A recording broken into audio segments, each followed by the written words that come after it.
kamu bicarakan tadi? Saya mau bikin Pak, tapi tadi sama dosen. Ya udah, kamu begini saja, kerjakan saja apa adanya. Kalau misalnya ada salah, kamu tinggal coret saja ya. Oke. Lonceng sudah selesai. Tugasnya silakan dikumpul semua ya. Untuk Olivia, jangan dulu keluar. Yang lainnya boleh keluar untuk istirahat. Kecuali Olivia untuk berbicara sama Bapak. Ya. Silakan dikumpulkan untuk ke depan.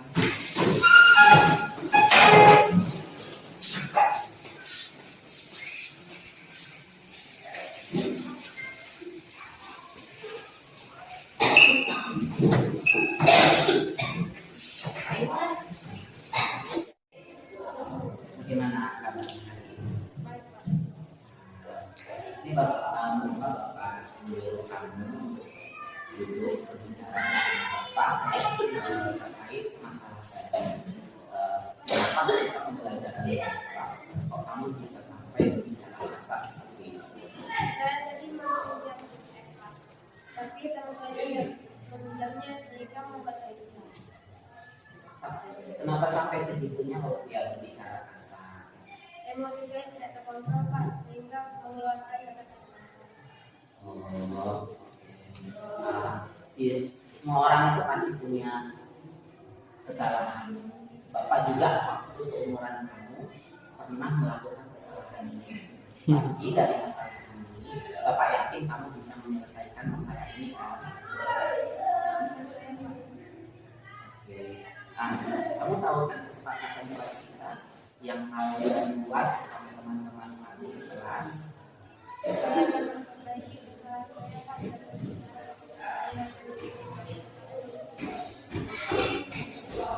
Jadi dari masalah ini mudah-mudahan kamu bisa dapat untuk memperbaiki diri kamu sehingga kamu bisa terlihat lebih baik gitu. Begitu ya Olivia ya. Selamat pagi semuanya. Baik. Bagaimana kabarnya? Baik. Siapa yang hari ini tidak hadir? Bagus, berarti sudah semangat untuk belajar hari ini ya. Sebelumnya itu, sebelum kita memulai hari ini, Bapak mau konsentrasi dulu bersama dengan kalian. Nanti perintahnya seperti ini. Tepuk setengah ini. Tepuk 1. Tepuk 2. Tepuk 3. Tepuk 4. Gitu. Seperti itu ya. Bisa. Coba kita lihat konsentrasi kalian yang terlebih dahulu di sini. Tepuk 1. Tepuk 2. Tepuk setengah. Tepuk 3. Tepuk 2. Tepuk 1. Tepuk 3. Tepuk 4. Tepuk 1. Tepuk setengah. Oke. Konsentrasinya masih belum semuanya ya. Coba kita ulang kembali konsentrasinya. Coba dengarkan baik-baik apa yang Bapak sampaikan. Mulai?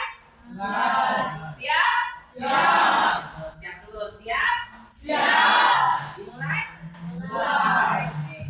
Tepuk 1. Tepuk 3. Tepuk 4. Tepuk setengah. Tepuk 1. Tepuk 2. Tepuk setengah. Masih ada lagi.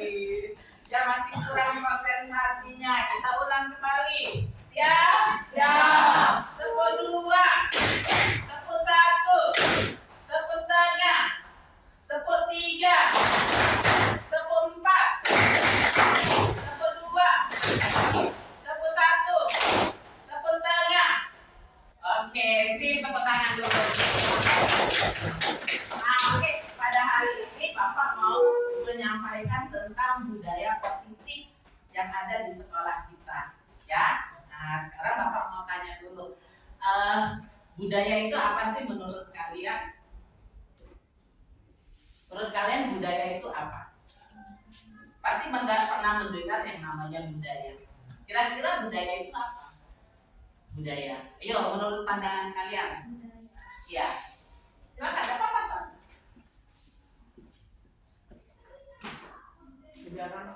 Kebiasaan. Kekayaan Indonesia itu budaya.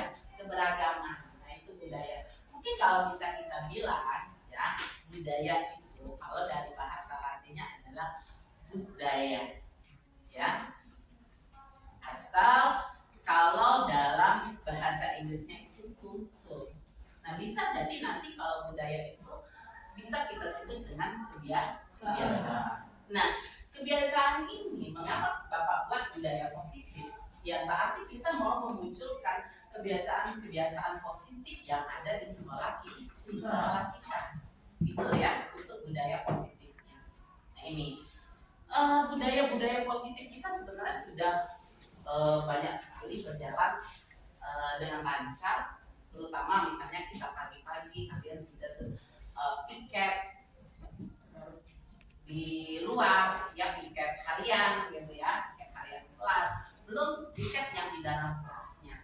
Nah ini budaya-budaya. Nah mengapa Bapak pelajari tentang budaya positif yang ada di sekolah?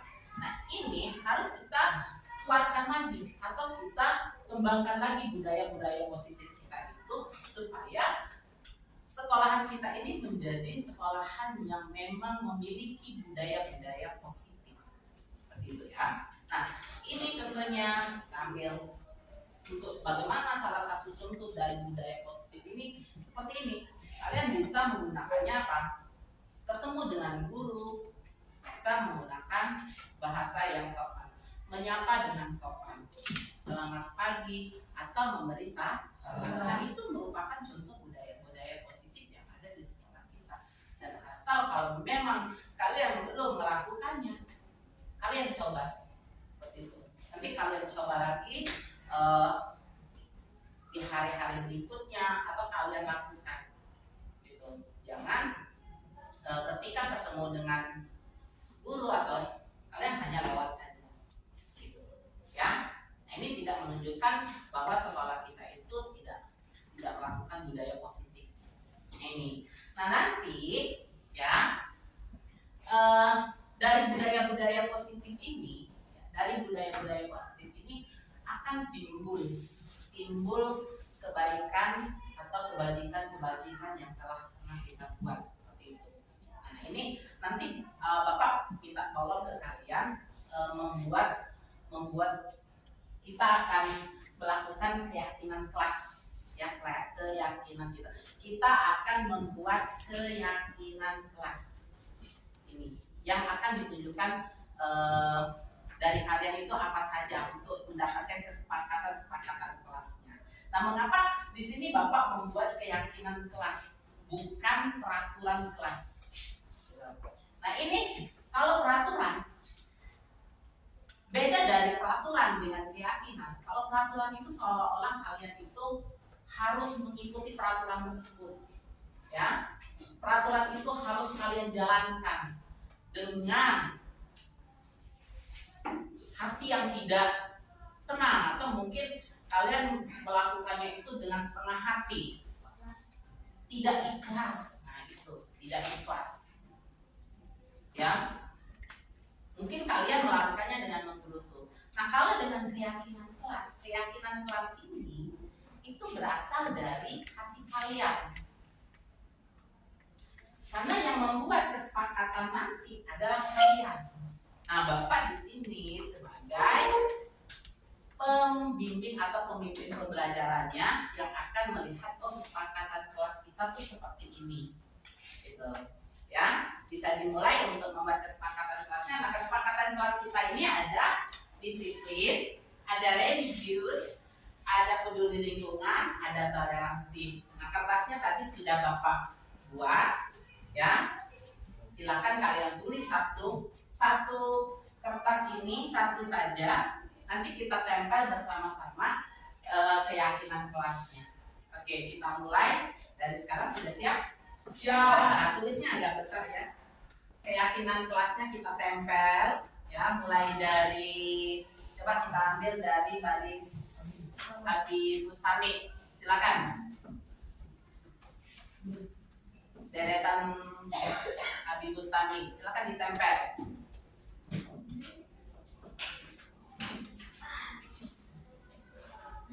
Ya langsung berempat itu. Iya.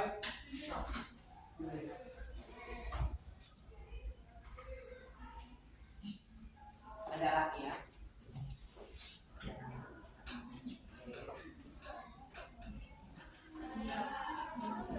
Iya.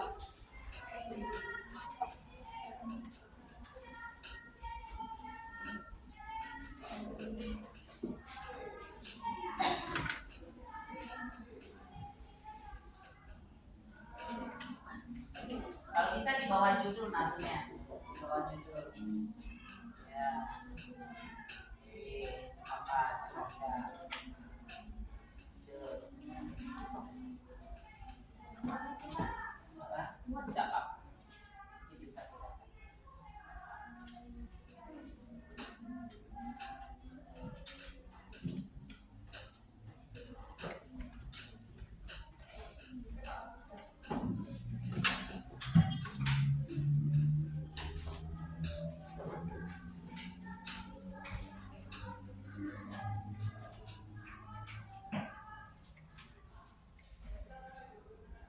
Ya langsung barisan sini. Ya. Silakan kakak. Nomor ini langsung.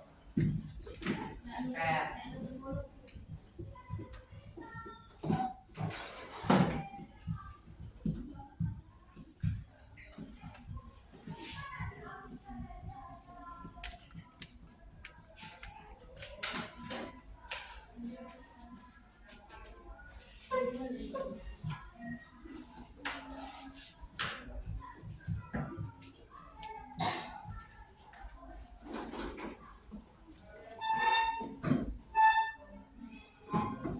Oke, kalian sudah membuat keyakinan kelasnya. Kita lihat ya keyakinan kelas kelas berapa? Kelas 82. Oke, keyakinan kelas 82. Di sini ada disiplin, ada religius, ada peduli lingkungan, ada toleransi. Nah, ini sudah kalian buat sesuai dengan apa yang ada dalam hati nurani kalian. Ya, dalam hati nurani kalian untuk membuat kesepakatan kelas atau keyakinan kelas kita. Nah, ini akan atau kalian harus jalankan setiap harinya karena kita sudah membuat kesepakatan. Ya, kita lihat di sini pada disiplin datang tepat waktu, masuk kelas ketik jika bel masuk sudah berbunyi. Nah, ini datang tepat waktu, memakai seragam dengan baik dan benar sesuai jadwal. Benar, good, itu ya.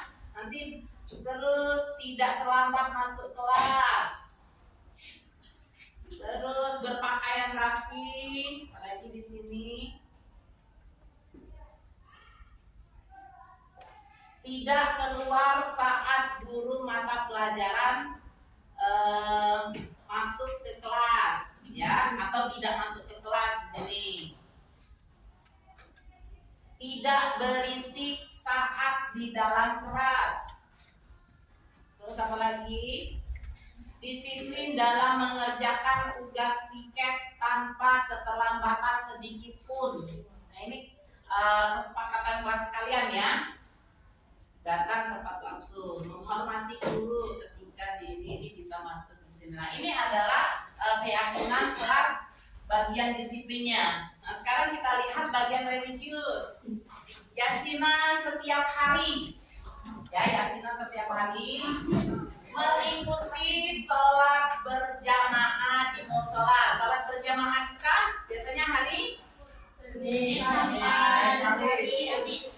Ya, Senin sampai Kamis. Itu ya sholat berjamaah. Terus sholat sebelum pulang sekolah ini sama ya.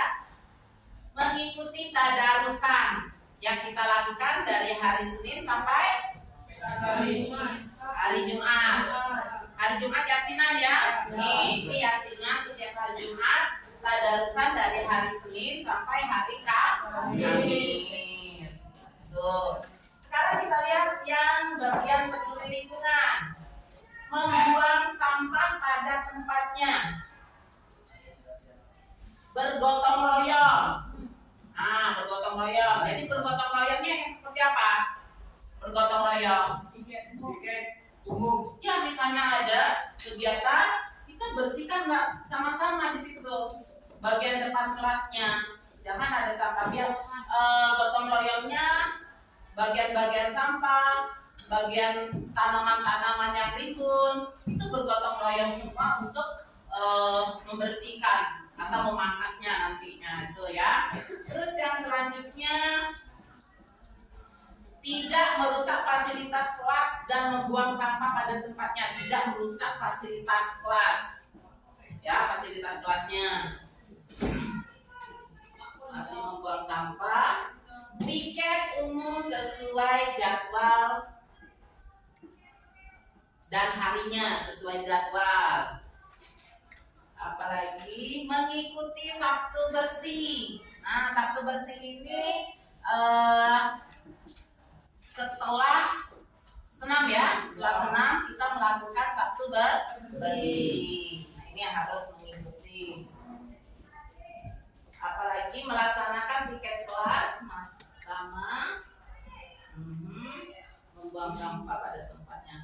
Oke, ini ya. Jadi ada beberapa poin yang terpenting tadi. Yang pertama, membuang sampah pada tempatnya. Terus piket umum sesuai jadwal dan harinya. Ya, ada jadwal piket kelas, ada jadwal piket harian di lapangan. Nah, ini yang harus sesuai piket sesuai. Mengikuti Sabtu bersih. Apalagi tadi piket umum itu sama. Oke, itu saja ya. Nah, selanjutnya adalah bagian toleransi. Menghargai guru dan kepala sekolah dan tidak mengganggu teman. Ya, menghormati. Nih, menghargai dalam suku atau ras lain dalam agama masing-masing. Nah, ini harus toleransinya ya. Jadi selanjutnya adalah tidak mengganggu teman, ya, tidak pembulian, terus menghargai agama orang lain. Oke, sini kita memang mayoritasnya Islam, ya mayoritasnya Islam, tapi ada juga beberapa yang memang agamanya beda dari agama Islam, nah, tapi kita tetap saling menghargai. Terus menghargai kepercayaan orang lain, terus menghargai teman, tidak memilih. Tidak memilih-milih teman, menghargai guru dan sesama teman, berteman dengan siapa saja. Nah, ini ya. Jadi dengan keyakinan kelas ini, ya, maka kalau kita menjalankan keyakinan kelas kita ini dengan sungguh-sungguh, maka terciptalah budaya positif. Maka profil pelajar Pancasila akan tercipta di sekolah kita dan berjalan dengan baik. Oke, sampai sudah paham dengan keyakinan kelasnya? Siap untuk dilaksanakan? Ya, karena kesepakatan kelas ini sudah kalian buat dengan kalian. Jadi kita bersama-sama untuk menjalankannya, dengan baik. Oke, untuk itu Bapak akhiri hari ini. Silakan sebelum berdoa dulu. Silakan pimpin doanya. Marilah kita berdoa untuk kejayaan masing-masing. Doa dimulai.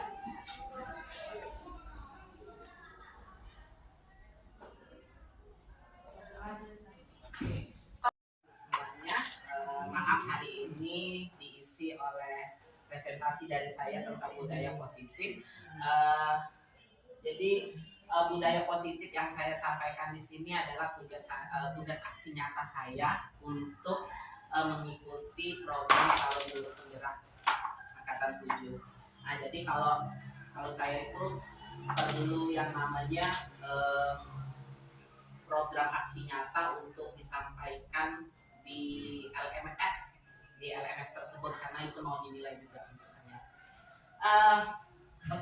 Langsung saja Bapak Ibu, di sini saya menjelaskan tentang budaya positif. Mungkin dari Bapak Ibu itu sudah tahu apa itu budaya, gitu ya.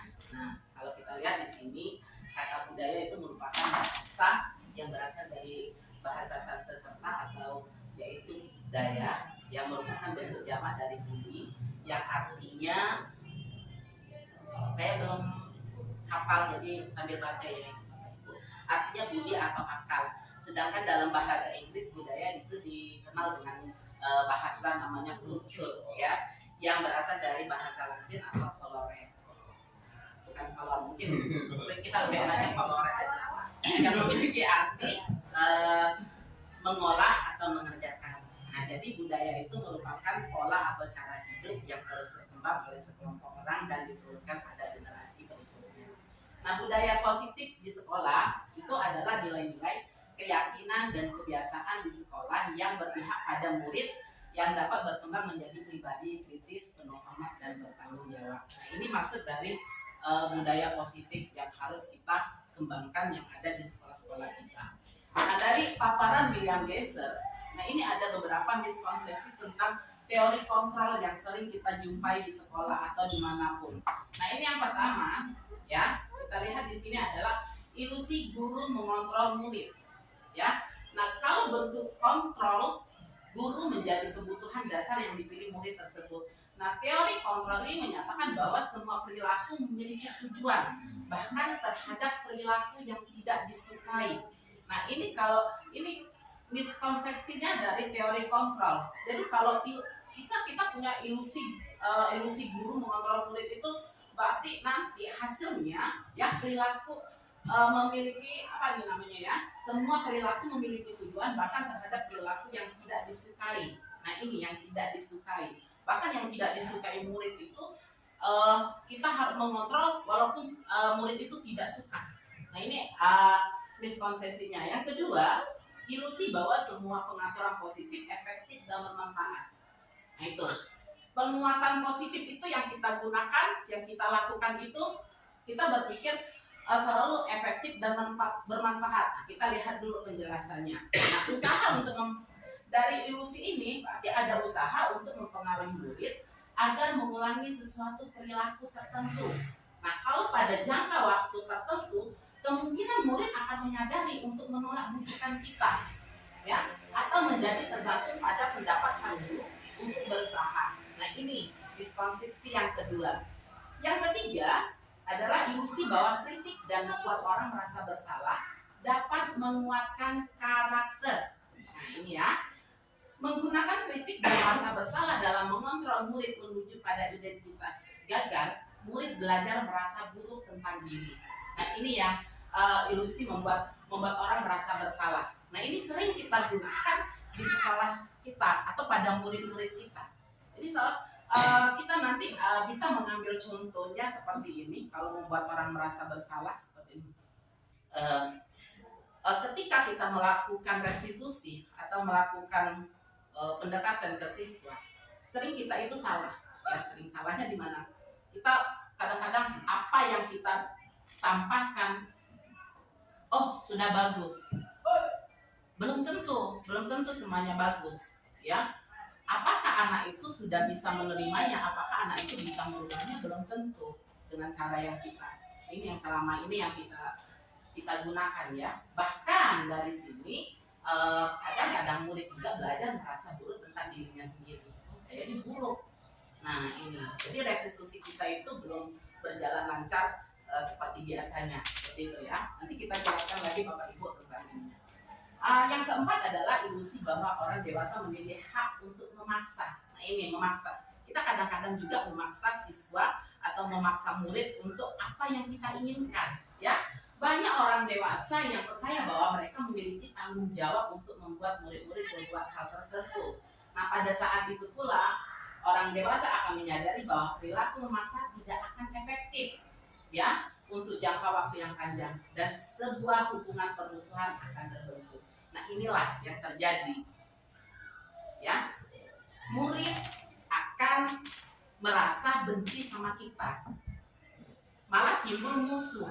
Bukannya ketika kita melakukan perbaikan, bukan kebaikan yang datang dari murid tersebut, tetapi malah timbul permusuhan, malah timbul benci. Nah, ini akan mereka rasakan ketika mereka sudah selesai sekolah. Mereka akan ingat terus perbuatan-perbuatan kita, ya, perbuatan-perbuatan kita itu akan diingatnya terus, dikenangnya terus. Oh, ini bapak ini yang dulu pernah begini sama saya, gitu. Nah, ini selalu diingatnya terus. Oke, di sini ini paparan dari William Glasser tentang misconception theory control. Nah, kita lanjut ke disiplin. Nah, disiplin ini berasal dari kata disiplina, dari bahasa Latin yang artinya belajar. Nah, tetapi kita lihat di dalam keseharian kita, kita pasti berpikir disiplin itu berhubungan dengan peraturan, aturan, terus hukuman, nah yang seperti itu. Ya, kata disiplin tadi juga dihubungkan dengan hukuman, padahal itu sangat berbeda. Karena belajar tentang disiplin positif tidak harus dengan memberi hukuman, sehingga kata disiplin cenderung memberi ketidaknyamanan. Nah, ini yang sering kita lakukan. Untuk belajar budaya positif ini Pak Wo mungkin lebih tahu nantinya, ya, karena dia sudah lulus duluan di sini. Oke, nah ini 3 motivasi yang perilaku manusia, ya. Dari mengapa mereka motivasi ini manusia ini bisa kita ambil ke siswa saja, ya. Apa yang motivasi perilakunya itu? Yang pertama di sini adalah untuk menghindari ketidaknyamanan atau hukuman. Ya, terkadang kalau kita lihat mengapa anak-anak itu melakukan kedisiplinan. Yang pertama, kebanyakan ini. Saya pun juga waktu masih sekolah ini yang saya takutkan, untuk menghindari ketidaknyamanan, untuk menghindari hukuman dari guru tersebut. Ya, ini pasti. Mungkin Bapak Ibu juga pernah merasakan sama seperti saya. Seperti itu. Nah, yang kedua adalah untuk mendapatkan imbalan dan penghargaan dari orang lain. Ini, mendapatkan imbalan. Nah, biasanya murid-murid juga mengapa dia melakukan kedisiplinan, melakukan kebaikan terhadap gurunya? Karena ada imbalan. Mungkin nilainya bagus, atau guru tersebut akan memberikan sesuatu untuk anak tersebut. Nah, ini adalah motivasinya. Terus yang ketiga adalah untuk menjadi orang yang mereka inginkan dan menghargai diri sendiri dengan nilai-nilai yang mereka percaya. Nah, ini, ya, dari 3 motivasi ini, menurut Bapak Ibu, kita boleh sharing sedikit, ya. Menurut Bapak Ibu, apakah ini sudah benar semua? Kira-kira apakah seperti itu? Dari motif perilaku manusia ini, apakah kita anggap mereka itu benar semua? Ya, mungkin pikiran kita seperti itu, ya Pak Woya? Iya. Iya. Jadi ini sebenarnya memang kalau kita lihat, ya, memang kita anggap ini betul. Tetapi bukan ini yang diinginkan dari budaya positif tersebut, bukan ini, ya, bukan ketiga-tiganya. Kita memang melakukan ini, tetapi apakah dari siswa tersebut sudah nyaman, sudah enak untuk dirinya? Nah, kita lihat nanti, Bapak Ibu, ya. Nah, jadi dari budaya positif itu, ya, untuk terbentuknya budaya positif, pertama-tama yang perlu diciptakan dan disepakati keyakinan dan prinsip-prinsip dasar bersama di antara warga kelas. Itu. Keyakinan yaitu nilai kebajikan atau prinsip-prinsip universal yang disepakati bersama secara universal, lepas dari latar belakang suku, negara, bahasa maupun agama. Jadi menurut Goshen, itu suatu keyakinan akan lebih memotivasi seseorang dari dalam atau dari unsur intrinsiknya. Nah, mengapa harus keyakinan kelas? Mengapa tidak peraturan kelas saja? Itu. Terus mengapa adanya keyakinan kelas penting untuk terbentuknya sebuah budaya positif Dan ketiga adalah bagaimana mewujudkan sebuah keyakinan kelas yang efektif. Nah, jadi dari poin 1 ini, mengapa harus keyakinan kelas? Mengapa tidak peraturan kelas? Selama ini kita melakukan apa? Peraturan kelas, bukan keyakinan kelas. Ya, peraturan itu datangnya dari mana? Dari kita, untuk siswa, untuk murid. Tapi keyakinan tidak, bukan datang dari kita, tetapi datang dari keinginan murid tersebut. Ya, keinginan murid tersebut. Jadi inginnya kita memang yang harus kita nanti di kelas ya Bapak Ibu, terutama guru kelas atau guru mata pelajaran juga bisa membuat keyakinan kelas terlebih dahulu sebelum kita melakukan pembelajaran, atau di awal guru kelas boleh wali kelasnya membuat keyakinan kelas. Jadi keyakinan kelas ini mereka yang membuat apa yang mereka inginkan di kelas tersebut, bahkan berupa suatu peraturan, karena peraturan itu membuat mereka terkekang yang harus mereka ikuti itu. Ya, ini. Nah, ini yang membedakan dari keyakinan kelas. Nah, ini mengapa ada keyakinan kelas penting untuk terbentuknya sebuah budaya positif. Nah, mengapa? Karena keyakinan kelas ini merupakan unsur intrinsik yang datang dari dalam hati murid tersebut. Gitu. Ya, kalau memang dari dalam hati murid tersebut, kita bisa yakin kelas itu akan bisa menjadi kelas yang baik dan pasti isinya budaya positif semua. Itu ya, kita doakan saja, amin.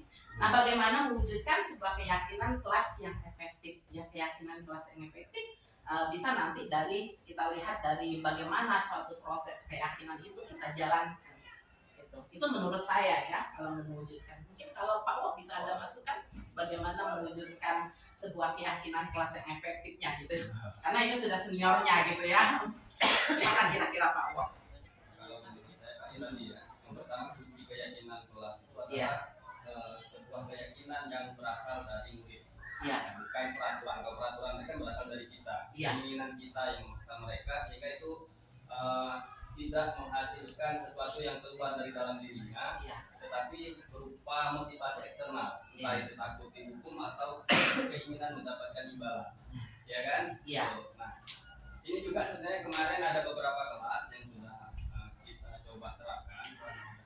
Memang keyakinan kelas ini kan ada kebutuhan kelas sebenarnya yang dibutuhkan siswa itu di kelas, entah itu rasa nyaman, Iya. rasa aman, rasa tentram di kelas, ya kan? Nah, tetapi itu berasal dari mereka. Jadi kita hanya membantu menawarkan mereka kelas ini supaya efektif. Apa saja yang harus kita sepakati. Iya. Sebagai contoh misalkan datang tepat waktu, yang kemudian tidak boleh membawa makan di kelas. Tapi itu bukan dari kita, dari mereka. Nah, sehingga ketika mereka yang membuat itu, mereka merasa bertanggung jawab untuk menegakkannya, kan seperti itu, untuk menjalankannya. Kemudian mengapa ini penting untuk terbentuknya sebuah budaya positif, yaitu tadi ya, karena ini merupakan hasil buah pikir mereka secara bersama-sama. Tentu saja mereka tidak merasa tertekan, ya, karena bukan dari gurunya. Kalau kita yang buat kan pasti kalau ini konsekuensinya dulu. Nah, maka nanti untuk guru itu akan ada peran-peran Pak ya. Ada peran-peran yang akan dimainkan, nanti akan dijelaskan Pak Sumedin. Itu saja Pak. Oke, makasih Pak Wak atas penjelasannya. Iya, seperti itu Bapak Ibu ya, tentang keyakinan kelas. Karena keyakinan kelas ini itu timbul dari diri mereka, maka akan timbul kesepakatan. Nah, seperti itu. Ya, kesepakatan itu ya kita ambil sebagai pemimpin pembelajaran tadi di kelas, seperti itu. Ada lagi Bapak Ibu mau disampaikan? Mas Fedi, Ya. itu lihat di poin 1 ya. Ya. Di poin 1 ini kan mengapa keyakinan kelas, mengapa tidak peraturan kelas saja. Nah, keyakinan kelas tadi kan berasal dari siswa. Ya. Nah, kalau keyakinan kelas itu berasal dari siswa, nah kesepakatan siswa tadi misalnya pengennya mereka waktu jam pembelajaran misalnya bebas makan, membawa makan, mereka sepakat. Nah, terus itu bagaimana? Apakah? Nah, itulah jadi gunanya kita sebagai pemimpin pembelajaran. Ya, kita tahu mana yang kalau misalnya kita anggap itu tidak terlalu bagus, kita bisa menetralisir atau mengontrolnya.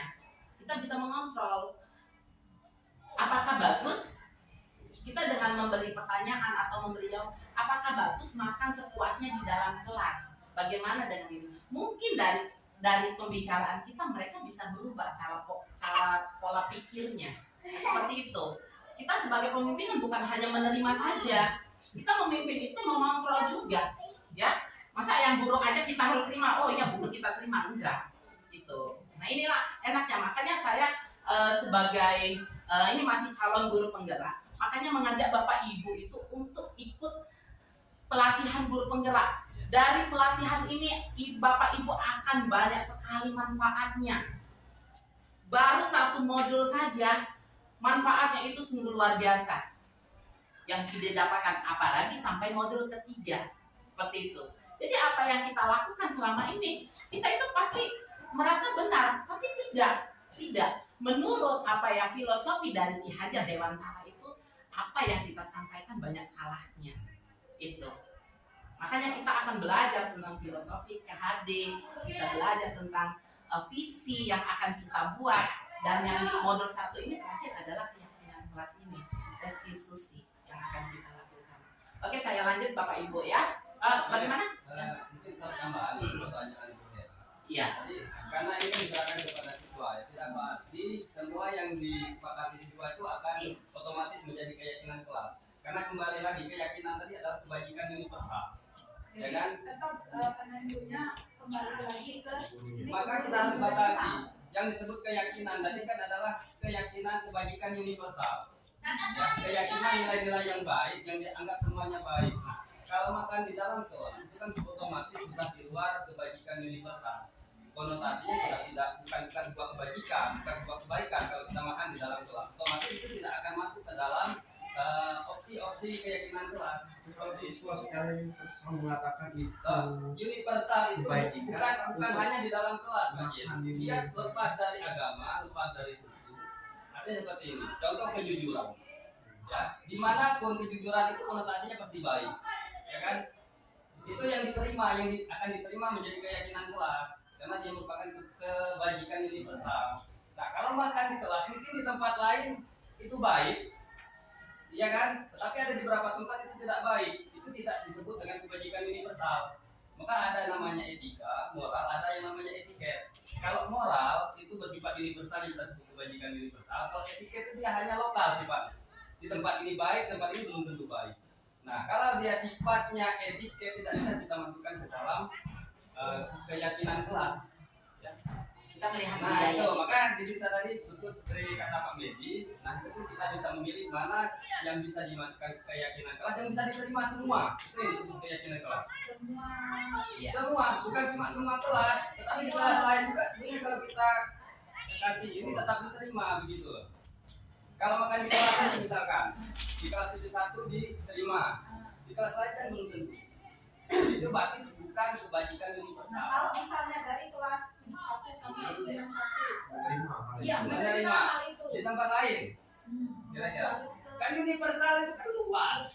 Jadi Umum. Kak harus misalnya Iya. pandangan sekolah. Iya. Namun kembali lagi, Harus ke karena ini kan tujuannya untuk efektivitas belajar. Ya, kira-kira kalau kita ambil efektif nggak dalam pembelajaran? Kan begitu. Tujuannya kan untuk efektivitas belajar dan keamanan, ketentraman pembelajaran di kelas. Kalau Bapak Ibu merasa dapat, oh saya yakin dengan ini bisa, ya itu menjadi tanggung jawab Bapak Ibu kan. Kalau menurut saya seperti itu. Karena memutuskan keyakinan kelas ini Pak tidak hanya kepada siswa, uji akhirnya kan ada pada Maka gurunya. guru juga harus paham batasan kebajikan, mana kebajikan universal, mana yang tidak, sehingga bisa memberikan masukan kepada siswa pemahaman. Oh bahwa ini masa yang begini mau kita masukkan ke dalam keyakinan kelas, nah, ya kan seperti itu maksudnya. Tapi kalau datang tepat waktu itu kan kebajikan universal, di semua tempat akan diterima. Gitu. Dan konotasinya memang tidak positif. Kita sambil melihat juga budaya. Makanya kan ada budaya positif di situ. Maka kita harus melihat muatannya.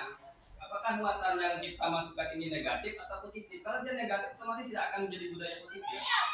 Nah, mungkin itu tambahannya. Jadi kita kembali lagi mengikuti budaya yang baik itu yang bagaimana. Jadi kalau misalnya sebenarnya enak sih sebenarnya ya, siswa itu misalnya studi banding ke sekolah yang lain, kan yang diambil positifnya yang kita bisa ambil.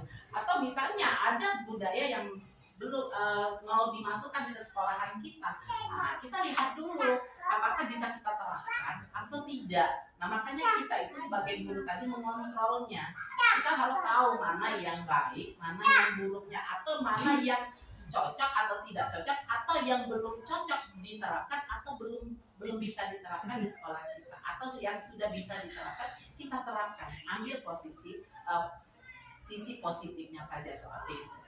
Ya, bagaimana Bu Hera? Nah, seperti itu ya Bu Hera ya tentang keyakinan kelas. Oke, kita lanjut ya. Jadi sebatas kelas itu sendiri yang menentukan. Iya, seperti yang jelas pokoknya di situ keluarnya dari hati murid tersebut. Nah, gitu. Kalau siswa itu sendiri, pada waktu misalnya kita menentukan keyakinan kelas, mereka Makanya ditambah dengan positif. datang tepat waktu. Tapi kalau mereka melanggarnya gimana? Keyakinan. Itu Harus kita ada bisa sanksi. kita melakukan restitusi, nanti kita akan belajar tentang restitusi sedikit saja gitu ya. Oke, kita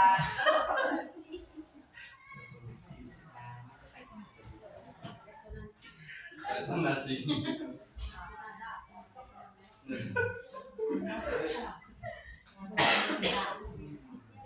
Pada di mana Bu, Pak? Kata-kata. ini kayaknya udah Habis baterai. ada yang pointernya. Habis baterai. Enggak baru.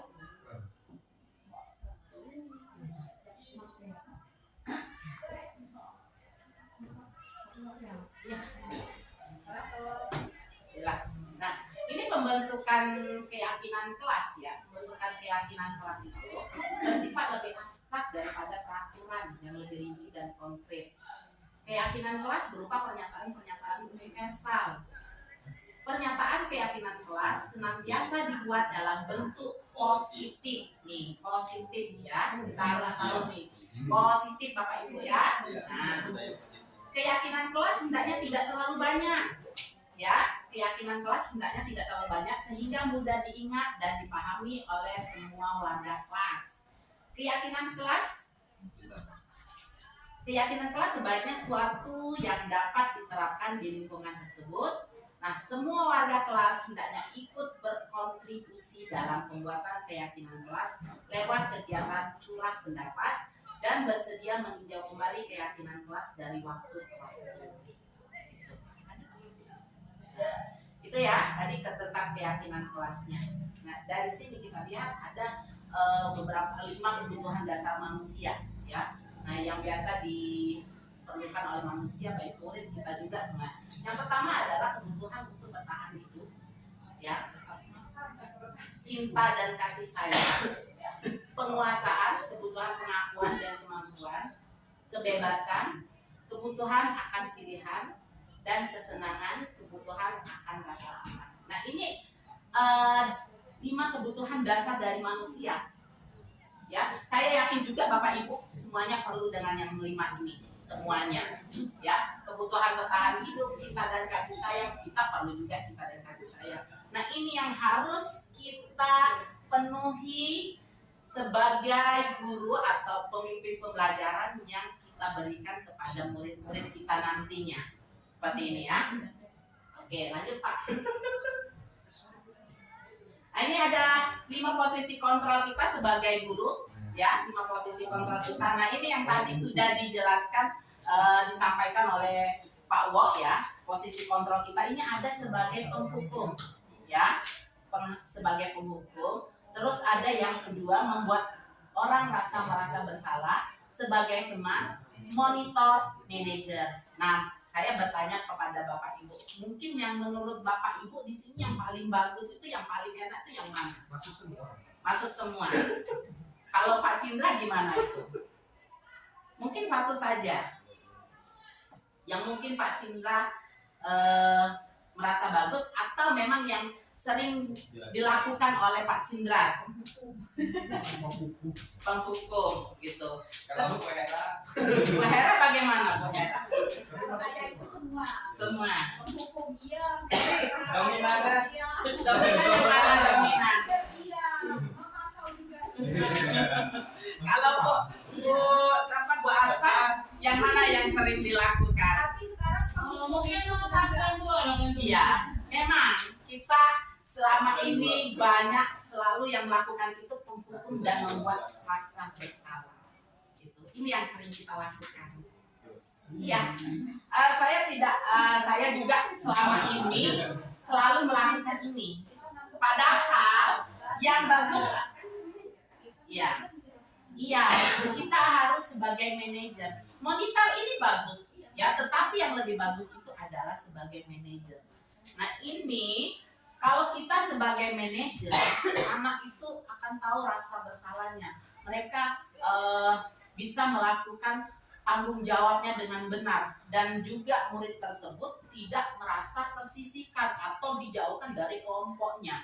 Jadi sehingga fungsi dari posisi kontrol ini ya mengembalikan anak tersebut untuk kembali ke kelompoknya. Nah, yang sering kita lakukan kalau kita membuat sebagai penghukum, membuat orang merasa bersalah, dia akan minder dan anak-anak yang lain itu membuat juga akan membuli. Nah, inilah timbul bully tadi. Timbul, oh kamu ini jelek, nggak bagus seperti itu. Nah, ini yang sering kita lakukan. Ya, jadi sebagai manajer kita akan bisa melakukan lebih baik lagi. Nah, ini dari posisi tersebut kita harus melakukan yang namanya restitusi, ya. Kita ada segitiga restitusinya. Nah, restitusi itu adalah proses menciptakan kondisi bagi murid untuk memperbaiki kesalahan mereka sehingga mereka bisa kembali pada kelompok mereka dengan karakter yang lebih kuat. Itu menurut dosen, ya. Nah, restitusi ini membantu murid menjadi lebih memiliki tujuan, disiplin positif, dan memulihkan dirinya setelah berbuat salah.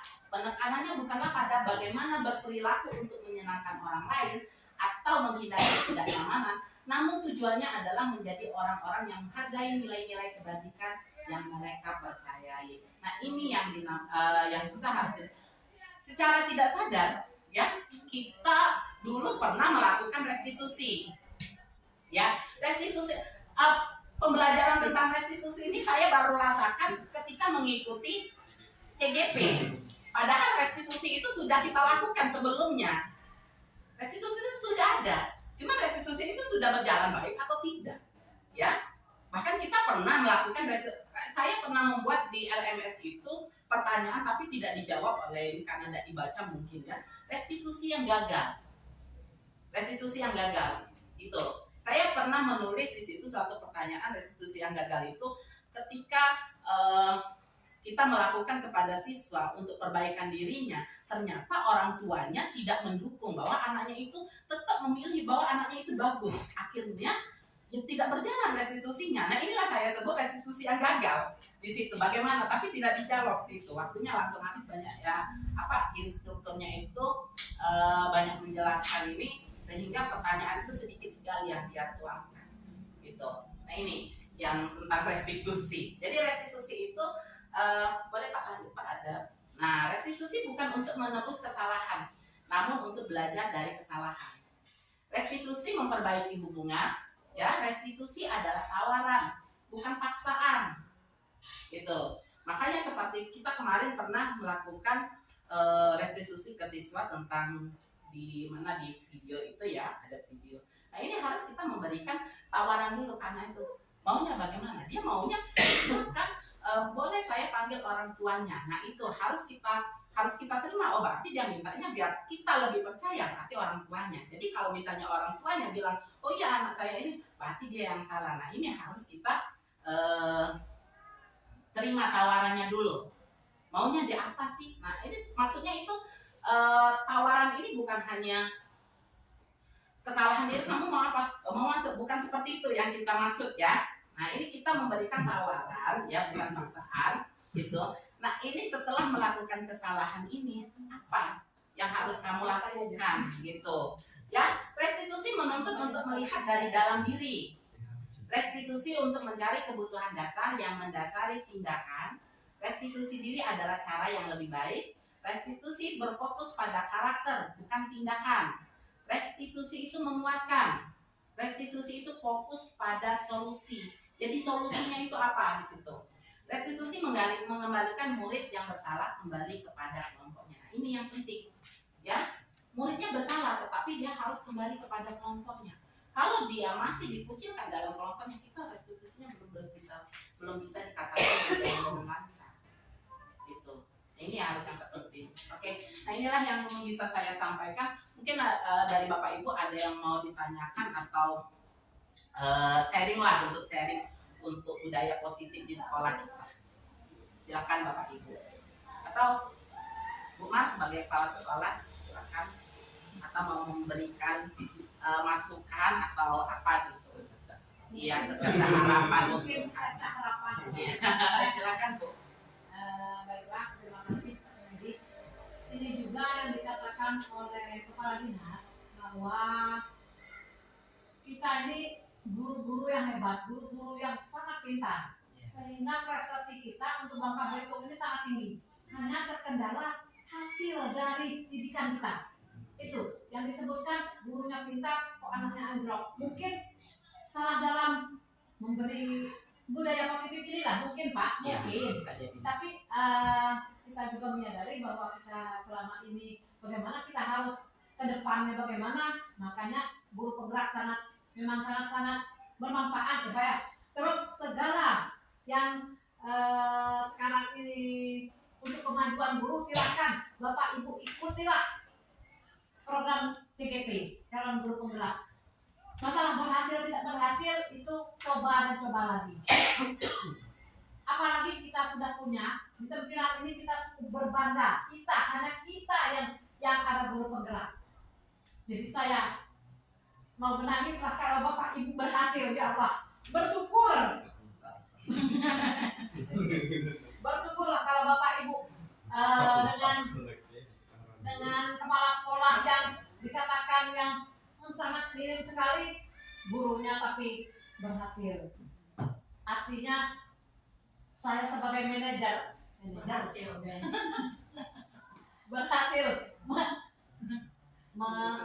ibaratnya mendorong, memotivasi Bapak Ibu.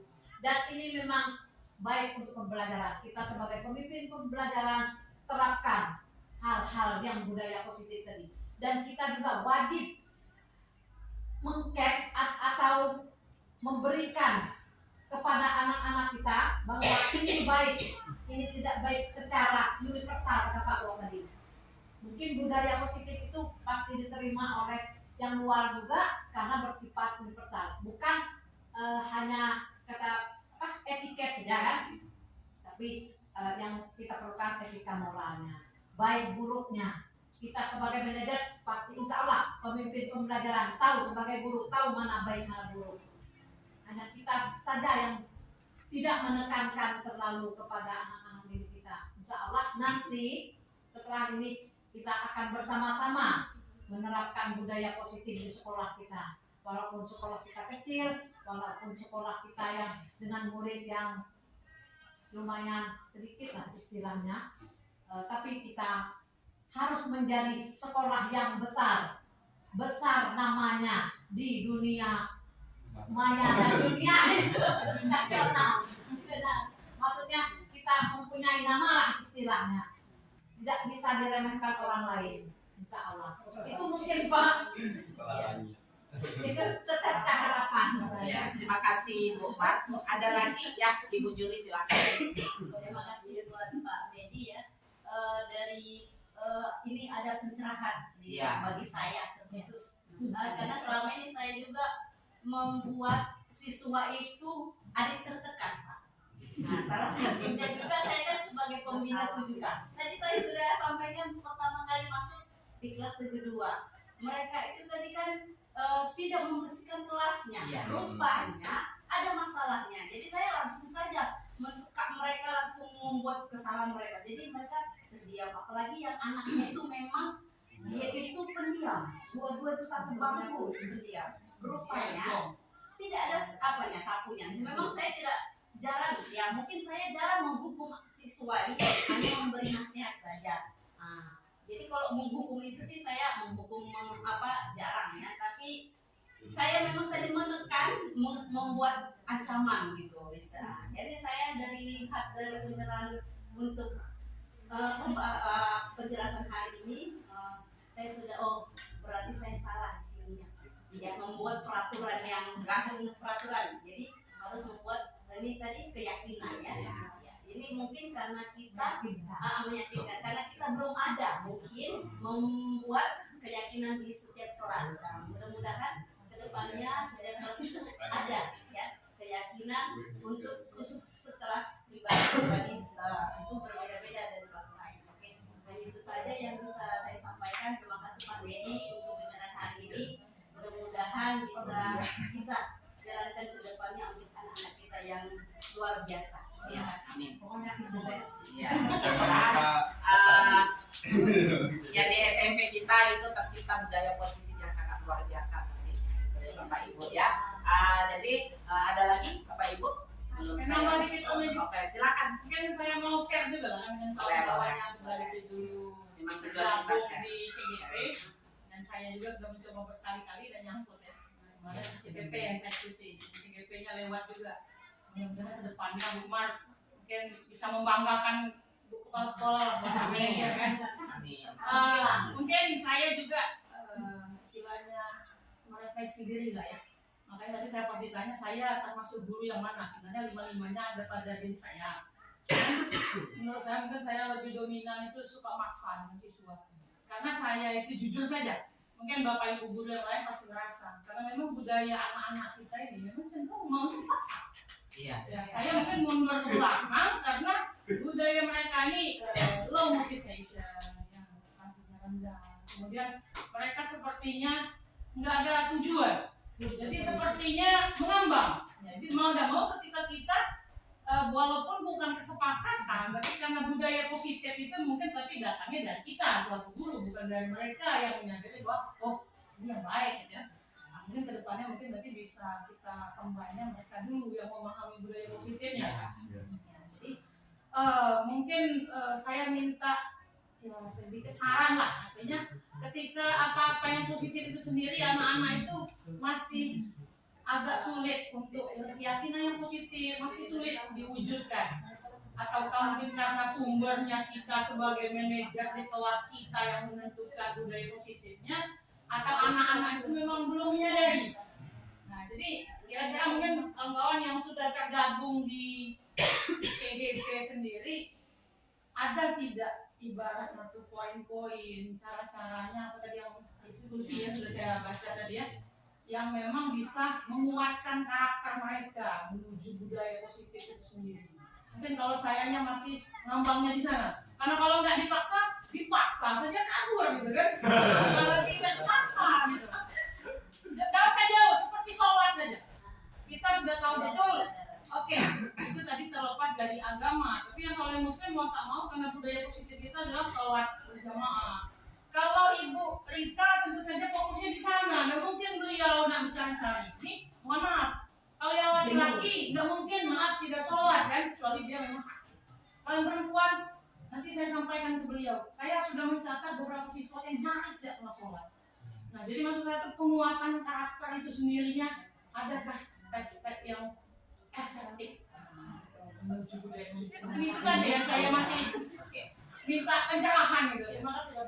Nanti saya kirimkan video bagaimana nanti video tentang posisi kontrol kita ya. Nanti ada videonya bagaimana nanti di situ ada juga posisi guru sebagai penghukum itu bagaimana adanya ada semuanya. Nanti saya kirimkan ya. Nanti saya kirimkan di grup.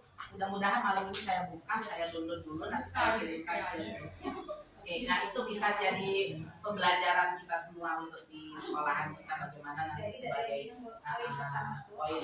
Ya mudah-mudahan kita tidak ada poin yang paling atas yang paling bawah kita sebagai manajer ini. Ya. Tapi mekanisme itu sendiri. Iya. Apanya? Sebenarnya punishment itu tidak baik untuk siswa sebenarnya. Iya. Setiap posisi kita itu ada kelemahan, ada kekurangan, ada kelebihan dan kekurangan. Iya. Tapi yang paling baik daripada 5 posisi itu adalah posisi manajer. Kenapa? Penghukum tadi ya kata Medi. Kelemahan dari posisi penghukum adalah kita melemahkan karakter siswa itu sendiri. Kita mengasingkan siswa itu dari kelompoknya, menjatuhkan moral mereka. Ya. Dan ada yang lebih parah Bapak Ibu ya. Sebetulnya bukan penghukum yang lebih parah. membuat rasa bersalah. Ya, penghukum hanya membuat anak menjadi pembenci. Dia membenci kita, tetapi tidak membenci dirinya. Tetapi kalau pembuat rasa bersalah, dia membenci dirinya. Dan ini yang paling berbahaya. Ya. Jadi ini perbincangan yang perlu kita. Iya. Ini jangka panjangnya Pak. Dia kok hukum di berarti Bahasa yang rasa bersalah bisa diidentifikasi. Ya. Jadi gampang kita menilai guru ini posisinya yang mana, itu bisa dilihat dari bagaimana dia berkomunikasi. Ketika guru bilang, kamu tak kasihan dengan orang tua, hati-hati, posisi kita membuat orang rasa bersalah. Kamu tak kasihan sama ibu, ya, kamu tak kasihan sama orang tua, itu membuat rasa bersalah, Bapak Ibu. Kalimat yang tepatnya bagaimana juga? Jadi begini, dari segi risiko restitusi kita memahami bahwa tadi dijelaskan Pak Medi bahwa setiap manusia itu melakukan sesuatu ada tujuannya. Tujuannya apa? Tujuan kita hidup adalah untuk memenuhi kebutuhan, Bapak Ibu. Tadi sudah dijelaskan 5 kebutuhan dasar manusia, di antaranya bertahan hidup, kebebasan, penguasaan, Cinta dan kasih sayang. Apa lagi Pak? Kebebasan ya. Nah, jadi setiap anak itu sebenarnya melakukan sesuatu itu untuk memenuhi kebutuhan. Ini yang harus kita pahami. Contoh Rizky, Bapak Ibu mungkin tahu kebutuhan apa yang dia butuhkan. Kira-kira pembuktian, dia itu pengen terlihat berkuasa, itu yang dia butuhkan, itu kan. Nah, kita juga tentunya punya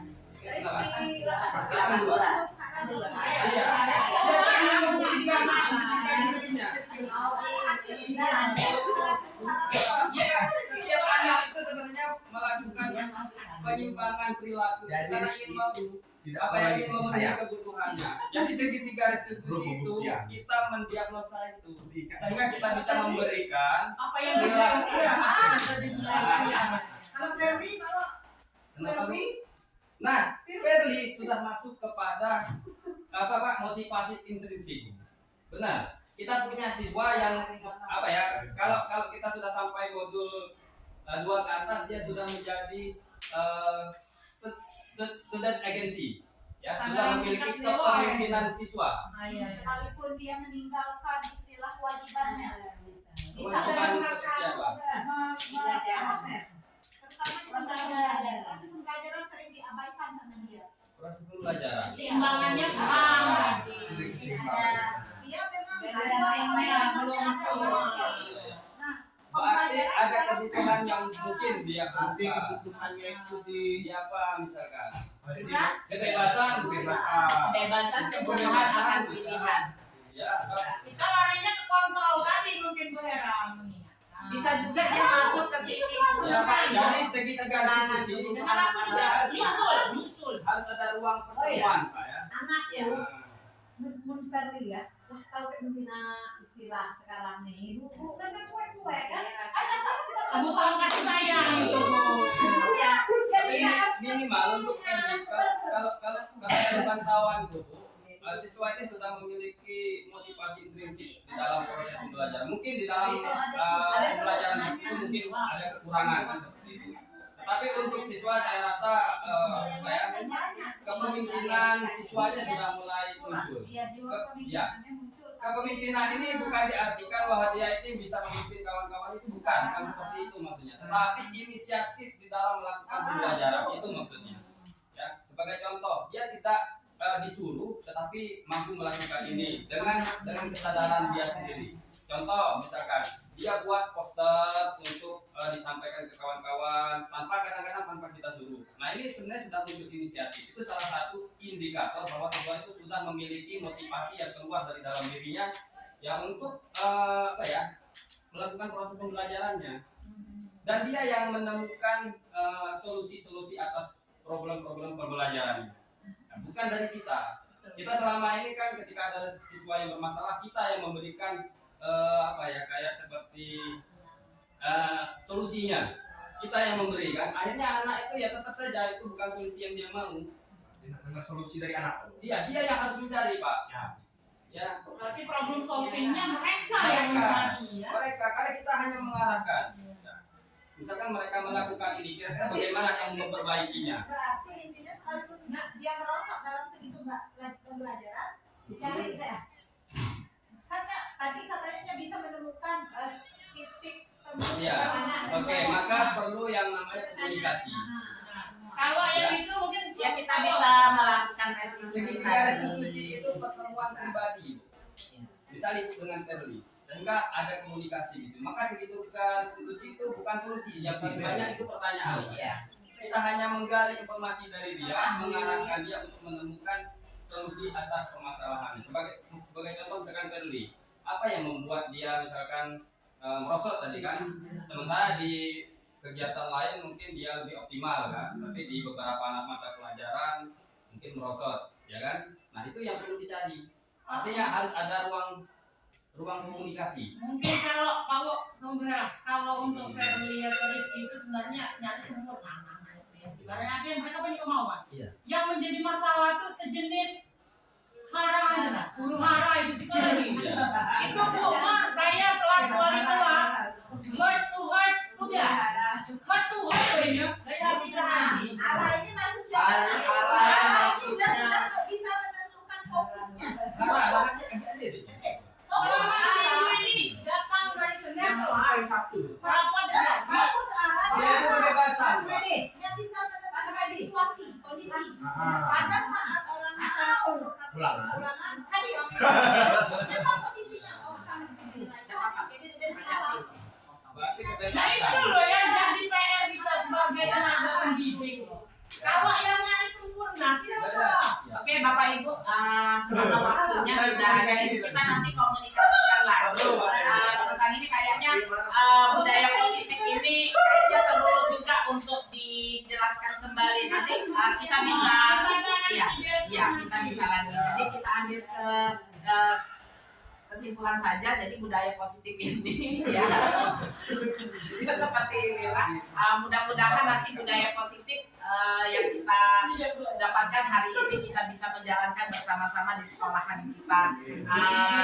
Untuk itu saya sangat berterima kasih pada Bapak Ibu hari ini sudah sangat aktif sekali untuk sharing atau berdiskusi tentang budaya positif yang saya sampaikan pada hari ini.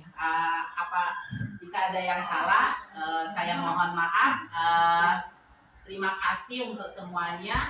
Kita lanjut ke pembahasan yang lain. Terima kasih. Tepuk tangan untuk saya. Iya.